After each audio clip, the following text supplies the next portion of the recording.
Break के बाद एक बार फिर से स्वागत है। हमारे सहयोगी प्रवीण कुमार हमारे साथ बने हुए हैं। प्रवीण, जिस तरीके से कहा जा रहा है कि कई महत्वपूर्ण विधेयक भी पेश किए जा सकते हैं सत्र के दौरान, तो क्या माना जाए कि सिर्फ यहाँ पर जो वित्तीय कामकाज निपटाने की बात है उस पर ज्यादा फोकस रहने वाला है हर बार की तरह?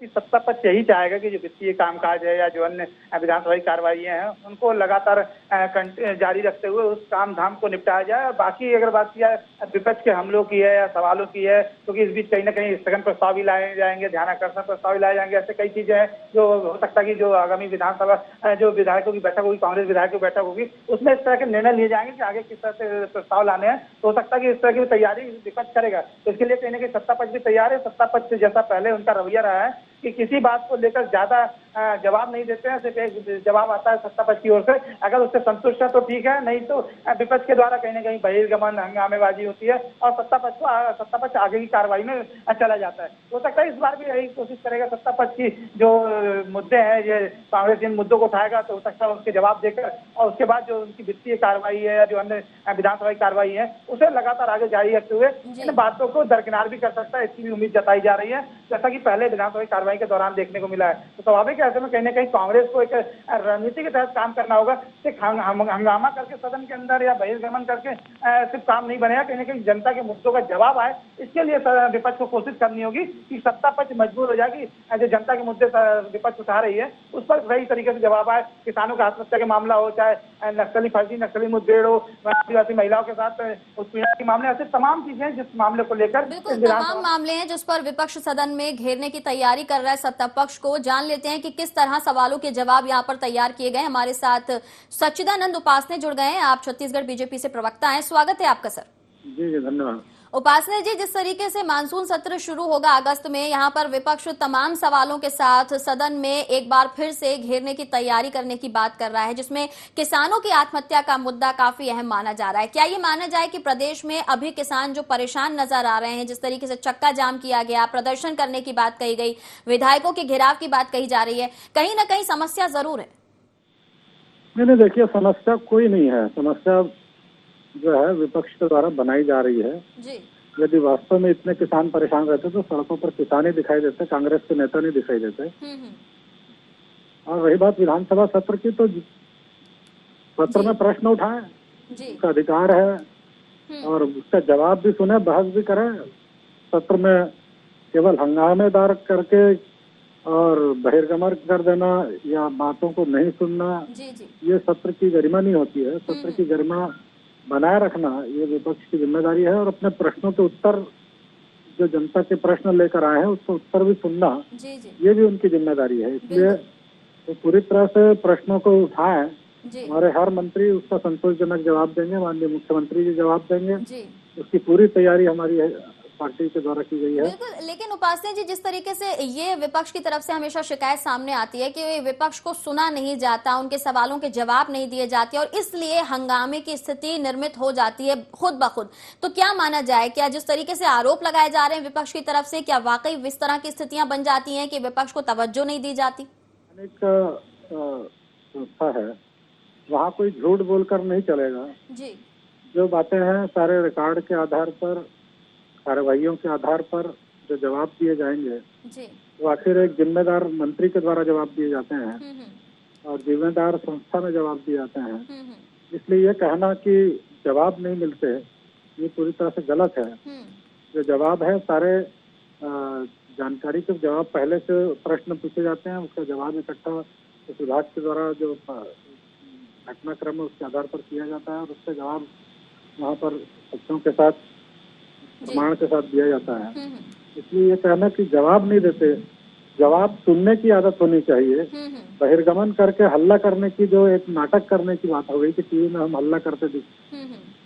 उपासने जी, आपको क्या लगता है प्रदेश में विकास के लिए जिस तरीके से कोशिश की जा रही है, ऐसे में कमियों को सामने रख पाने के लिए विपक्ष का मजबूत होना कितना जरूरी है, कितना अहम मानते हैं आप इसे?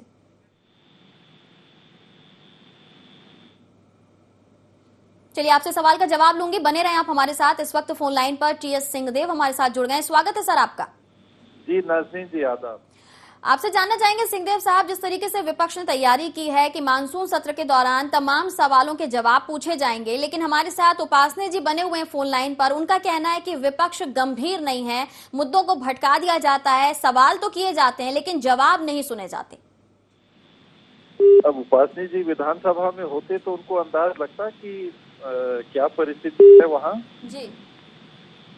प्रश्न जब भी पूछे जाते हैं तो उनकी ही दल की जो सरकार है वही जवाब देने की स्थिति में नहीं रहती है। जहाँ तक कांग्रेस का सवाल है, जिन मुद्दों को सत्र में लेना है, 17 तारीख को विधायक दल की बैठक होगी और उसमें सबके राय शुमारी करके तय करेंगे प्राथमिकताएं किस प्रकार से देनी है। किंतु किसानों के आत्महत्या के संदर्भ में और किसानों की व्यवस्था और कीमतों के अभाव के मुद्दों को निश्चित रूप से प्राथमिकता से उठाएंगे। पुलिस बल उनका जिस प्रकार से काम कर रहा है कि पड़ोसी राज्य उड़ीसा हाईकोर्ट तक में जाके प्रकरण को दर्ज करा रहा है कि वहाँ के नागरिकों को बिना उनकी जानकारी और सहमति के उठा के ले आया गया और पुलिस विभाग के लोगों के माध्यम से प्रलोभन के उनको बयान को बदलने का काम किया जा रहा है। तब आप खुद ही समझ लें कि जो सरकार इस तरह से काम करती है वो क्या जवाब देगी और कितने जवाब देगी। और क्या साहब, एक ये भी मसला सामने आया, कहा जा रहा है कि जिस तरीके से किसान लामबंद हुए, उन्होंने चक्का जाम किया, अपनी समस्याओं को लेकर आगे आए, कांग्रेस ने उन्हें समर्थन देने की बात कही, लेकिन कोई भी सत्ता पक्ष से अगर हम बात करें किसी की भी, वो ये मानने को तैयार नहीं कि जो सड़कों पर आए वो किसान है। उनका कहना है कि राजनीतिक संरक्षण दिया जा रहा है, कांग्रेस बेवजह इस मामले को तूल देने की कोशिश कर रही है। किसानों की हालत प्रदेश में बहुत बढ़िया है और जो लोग सड़कों पर आए वो किसान नहीं है। नाज़नीन जी, कोई भी राजनीतिक दल जो भी काम को करेगा वो राजनीतिक ही कहलाएगा। सरकार अगर घर बना के दे रही है तो क्या वो राजनीतिक नहीं है? वो राशन कार्ड दे रही है तो क्या राजनीतिक नहीं है? क्या वो राशन कार्ड काट रही है तो राजनीतिक नहीं है? बिल्कुल। कांग्रेस पार्टी इन बातों को उठाएगी तो राजनीतिक दल है, वो जिन बिंदुओं को उठाएगी वो राजनीतिक होते ही हैं। किंतु सिर्फ राजनीति करने के लिए या किसी को नीचा दिखाने के लिए या कमजोर दिखाने के लिए बातों को नहीं रखा जाता है। ये तथ्य हैं और तथ्यों के आधार पे बात करने का प्रयास किया जाता है और शासन का दायित्व तो बनता है कि उनको सुने, समझें और सही कदम उठाएं। जी, उपासना जी भी हमारे साथ बने हुए हैं। सर, आपको रोकूंगी कुछ वक्त के लिए। उपासना जी, आपने सुना यहाँ तमाम चीजें गिनाई गई हैं सिंहदेव साहब के द्वारा और साथ में ये भी कहा गया कि जवाब देने की स्थिति में सरकार खुद नहीं होती है।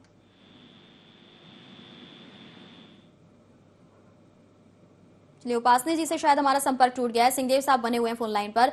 सर, आपसे जानना चाहेंगे, जिस तरीके से एक ये भी बात आती है कि वक्त कम दिया जाता है, अब ऐसे में जो यहाँ पर तारीख तय की गई है 1 से 11 अगस्त की, इसमें 5, 6, 7 को अवकाश भी रहने वाला है, तो क्या इसे लेकर भी विपक्ष मांग करेगा कि सत्र को आगे बढ़ाया जाए?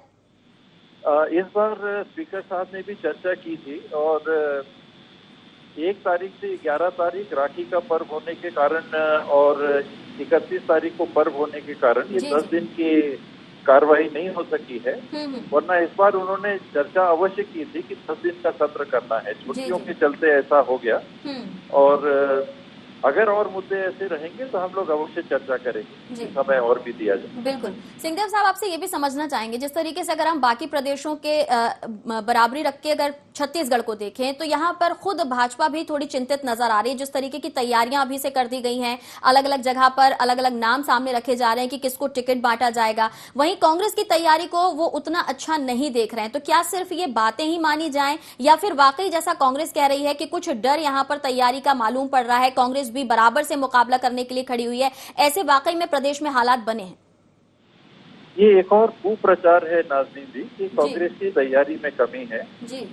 1 साल पहले प्रदेश अध्यक्ष जी ने पोलिंग बूथ से सेक्टर और जोन के कमेटियों के गठन की कार्रवाई कर दी थी और अब 16 जुलाई तक 42 विधानसभाओं के मतदान केंद्र के प्रशिक्षण का कार्यक्रम 42 विधानसभा का पूरा कर लिया जाएगा और शेष अगस्त महीने के अंदर बाकी शेष 48 विधानसभाओं का भी कार्यक्रम तय करके ट्रेनिंग का कर लिया जाएगा। और इस माध्यम से सेक्टर लगभग 5 पोलिंग बूथ का आप मानिए, 5 पोलिंग बूथ के समूह के बीच में सेक्टर और 35 से 30 पोलिंग बूथ के बीच में जोन, ये ब्लॉक कांग्रेस के अधीन काम करेंगे और यही हमारे साथी हर बात को मतदान स्तर तक ले जाएंगे और वहां से जानकारियों को लेके ना केवल, यानी कांग्रेस भी बखूबी तैयारी कर रही है, मुकाबला कड़ा हो सकता है। लेकिन सर क्या माना जाए, सत्ता पक्ष विपक्ष की भूमिका को नगण्य बताता है। उनका कहना है कि विपक्ष सही मुद्दे सामने रख पाने में अक्षम है। इसके साथ ही साथ ये भी कहा जाता है कि विपक्ष ने सुनने की जो क्षमता है वो नहीं है, मुद्दे रखे जाते हैं लेकिन फिर बहिष्कार कर दिया जाता है, सत्र का भी बहिष्कार हो जाता है और जो जनता के हित से जुड़े मुद्दे हैं उनके जवाब नहीं ले पाते। तो क्या इस बार ये माना जाए कि संजीदगी से बात को सुना जाएगा, आपकी तरफ से भी सवाल रखे जाएंगे और जवाब भी मिल पाएगा? नाज़रीन जी, सवाल तो अवश्य रखे जाएंगे, जवाब उनको देना है जी। उनके तरफ से मैं कह नहीं पाऊंगा। और अभी तक अनुभव यही रहा है कि वो जवाब देने से बचते हैं, टालते हैं, स्थगन प्रस्ताव को चर्चा लेने से बचते हैं, किसी न किसी इन प्रकार इन मुद्दों पे बात नहीं करना चाहते। और तब ऐसी परिस्थिति बनती है कि या तो बहिर्गमन होता है या बहिष्कार होता है या सदन में कार्रवाई नहीं करने की बात होती है। छत्तीसगढ़ में एक विशेष परिस्थिति है, पूरे देश की किसी भी विधानसभा में ऐसी व्यवस्था नहीं है कि आप अगर हाउस के वेल में चले जाओ तो वहाँ पर आप स्वयं निलंबित मान लिए जाते हो।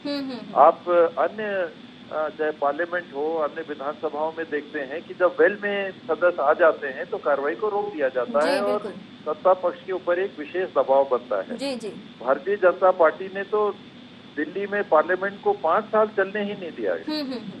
तो ये छत्तीसगढ़ में इसलिए नहीं हो पाता कि वहाँ पर वेल में आप जाइए तो स्वयं निलंबित हो जाते हैं और सदन के बाहर जाना पड़ता है। बिल्कुल सर, अंतिम प्रश्न मेरा आपसे, अगर सदन के अंदर इन सारे सवालों के जवाब नहीं मिले तो सड़क पर क्या कुछ भूमिका रहेगी कांग्रेस की? जनता के साथ खड़े होकर किस तरह सवालों के जवाब लिए जाएंगे, चाहे वो किसानों की बात की जाए, आदिवासी जो महिलाएं पीड़ित हो रही उनकी बात की जाए, रोजगार संबंधी बात की जाए, तमाम मुद्दे हैं लेकिन जवाब लेने के लिए अगर सदन के अंदर नहीं हुई ये पूरी कार्रवाई तो क्या बाहर सड़क पर भी प्रदर्शन होगा?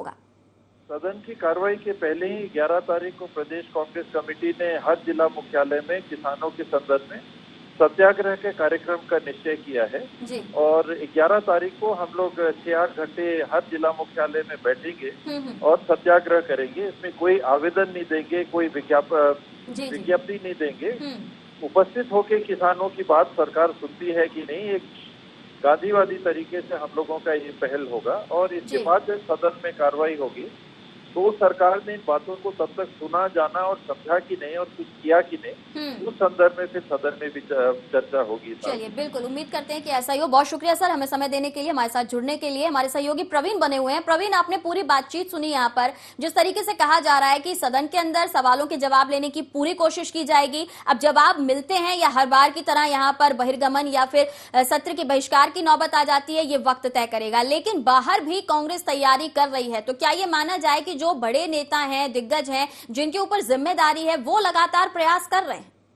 आपको बता दें कि अभी की बात की जाए, क्योंकि जैसा कि पहले बताया गया चुनावी वर्ष आ रहा है, इसके मद्देनजर कांग्रेस ने भी अपनी रणनीति तेज कर दी है। जनता के मुद्दों को लेकर सदन से लेकर सड़क तक की लड़ाई लड़ने की तैयारी कर दी है। लेकिन हर बार की तरह जैसा कई बार देखा जाता है कि इनके धरना प्रदर्शन, घेराव के दौरान संख्या कम रहती है और यही कारण है कि ऐसे आरोप भी लगे कि सभी जो नेता हैं कांग्रेस को एकजुट होकर एक मंच पर नहीं आते हैं। लेकिन अब उस सब चीजों को दूर करने का प्रयास कांग्रेस की ओर से किया जा रहा है और अगर यह प्रयास सफल होता है स्वाभाविक तौर पर आने वाले जो विधानसभा चुनाव में कहीं न कहीं बीजेपी के लिए मुश्किलें बढ़ सकती हैं। लेकिन अगर वर्तमान स्थिति की बात की तो वर्तमान में इतनी अच्छी कांग्रेस की स्थिति दिख नहीं रही कि एकजुट होकर कहीं न कहीं आंदोलन को कहा जा सकता है। भले ही सत्ता पक्ष विपक्ष को नगण्य की या शून्य की स्थिति में देख रहा हो, लेकिन कांग्रेस तैयारी लगातार कर रही है। बहुत शुक्रिया हमारे साथ जुड़ने के लिए। तो अब देखने वाली बात है कि विधानसभा के मानसून सत्र के दौरान कौन किस पर भारी पड़ेगा और क्या इस दौरान पूरा सत्र सिर्फ हंगामे के बीच गुजर जाएगा या फिर जनता से जुड़े मुद्दों पर भी इसमें चर्चा होगी। फिलहाल इसका पता तो विधानसभा के मानसून सत्र के दौरान ही चलेगा। तो IND स्पेशल में इतना ही, दीजिए इजाजत, नमस्कार।